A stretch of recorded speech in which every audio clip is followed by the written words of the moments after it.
Hello guys, இந்த வீடியோவில் நம்ம என்ன பார்க்க போகிறோன்னா அண்டர் 50,000 இருக்கிற பெஸ்ட்டு மொபைல்ஸ் தான் பார்க்க போகிறோம். இதை தவிர நீங்கள் எதுவுமே வாங்க தேவையில்ல. இப்போ வந்து பார்த்திங்கன்னா முதல் ஃபோனாக நம்ம டெக்னோ பூவா 7 தான் வச்சுருக்கேன். ஏன்னா இந்த ஃபோன் நான் ஸ்பெக்ஸ் பார்த்த வரைக்கும் இது பரவாயில்லன்ட்டு இருந்தது. 8GB ரேமு 128GB ரோமில் இருந்து தான் ஃபஸ்ட்டு ஆரம்பிக்குது. ப்ராசர் வந்து டிமென்சிட்டி 7300 அல்டிமேட் கொடுத்துருக்காங்க. கேமரா பார்த்திங்கன்னா 50 மெகா பிக்சல், அப்புறம் 18 MP ஃப்ரண்ட் கேமரா கொடுத்துருக்காங்க. இது நல்ல விஷயம் தான் நான் சொல்லுவேன். ஏன்னா ஃபோட்டோஸ் நல்லா இருக்குன்னு நான் நிறைய பேர்த்துக்கிட்ட கேட்டேன். ஃபோட்டோஸ் நல்லா இருக்குன்னு தான் சொன்னாங்க. அப்புறம் 6.78 inch full HD plus display தான் கொடுத்துருக்காங்க.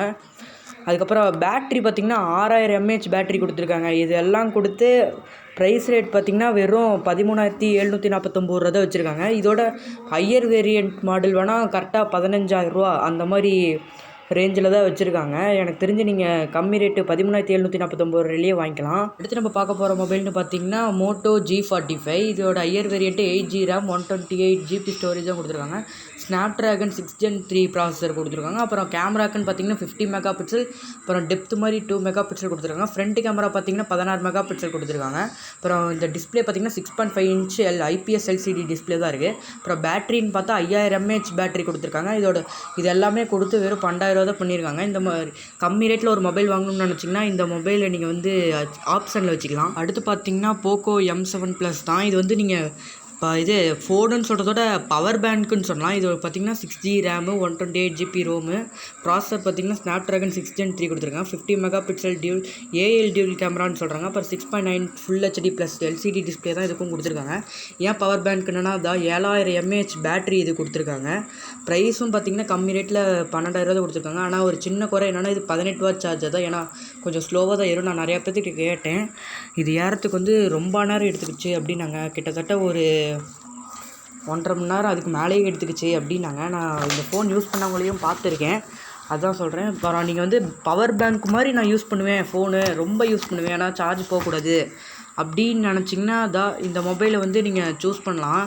இதில் வந்து பார்த்திங்கன்னா ஸ்டார்டிங்க்கு கொஞ்சம் முன்னாடி வேரியண்ட்டு நான் சொல்லியிருக்கேன் 12,000 இதுக்கு மேலே இருக்கிற வேரியண்ட் கூட 13,000 தான். நீங்கள் வேணால் இது பவர் பேங்க் யூஸ் பண்ணால் நீங்கள் இது ஒரு நல்ல சாய்ஸாக எடுத்துக்கலாம்.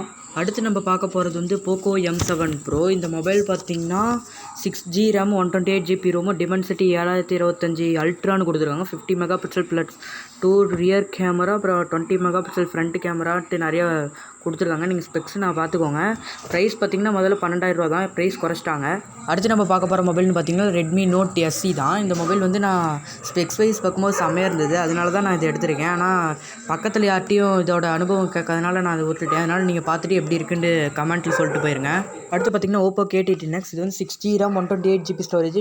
ப்ராசஸர் பார்த்திங்கன்னா டிமென்சிட்டி 6300, அப்புறம் 50 mega pixel plus 2 mega pixel rear camera கொடுத்துருக்காங்க. அப்புறம் வந்து பார்த்திங்கன்னா இது கீழே போட்டிங்கன்னா எப்படி வேணாலும் போடுங்க, ஆனால் உடையாது அப்படின்னு சொல்லியிருக்காங்க. அப்புறம் டிஸ்பிளேன்னு பார்த்திங்கன்னா 6.67 inch HD plus LCD display தான் கொடுத்துருக்காங்க. 6000 mAh battery, full HD plus display கொடுத்துருக்காங்க. அடுத்த மொபைல் பார்த்திங்கன்னா இன்ஃபினிக்ஸ் நோட் 15X. இது பார்த்திங்கன்னா 8GB RAM 128GB storage, Dimensity 7300 அல்டிமேட்டுன்னு கொடுத்துருக்காங்க. 50 mega pixel AI lens rear camera அப்படின்னு சொல்கிறாங்க. அப்புறம் 6.67 இன்ச் IPS LCD டிஸ்பிளே தான் கொடுத்துருக்காங்க. ஃபுல் HDயும் கொடுக்கல, HDயும் கொடுக்கல. அப்புறம் 5500 mAh பேட்டரி. இதெல்லாம் பார்த்திங்கன்னா 13,500 அந்த பட்ஜெட்டில் வந்து கொடுத்துருக்காங்க. அப்புறம் பார்த்திங்கன்னா இது வந்து முழுக்க வந்து பர்ஃபார்மன்ஸ்க்கோசரமே இது பண்ணது.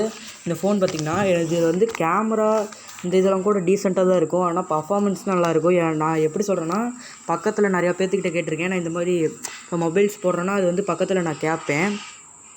அடுத்த மொபைல் பார்த்திங்கன்னா விவோ T4X. இது வந்து பார்த்திங்கன்னா 6GB RAM 128GB Rome, Dimensity 7300 5Gன்னு கொடுத்துருக்காங்க. 50 mega pixel plus 2 mega pixel real camera, 8 MP இது ஃப்ரண்ட் கேமரா கொடுத்துருக்காங்க. 6.70 இன்ச் ஃபுல் HD ப்ளஸ் 128 டிஸ்பிளேன்னு சொல்லியிருக்காங்க. 6500 mAh பேட்டரி. ப்ரைஸ் பார்த்திங்கன்னா 14,500 பண்ணியிருக்காங்க. ஆனால் நான் சில பேர்த்துக்கிட்ட கேட்கும்போது என்னென்னா இது வந்து இப்போ வந்து டேட்டா 5G நீங்கள் நோண்டும் போது நல்லா கிடைக்கும், அப்புறம் இது நீங்கள் பக்கத்தில் இது பண்ணும்போது கொஞ்சம் ஸ்லோவாக கிடைக்கும்னு சொல்லியிருந்தாங்க. Bye guys.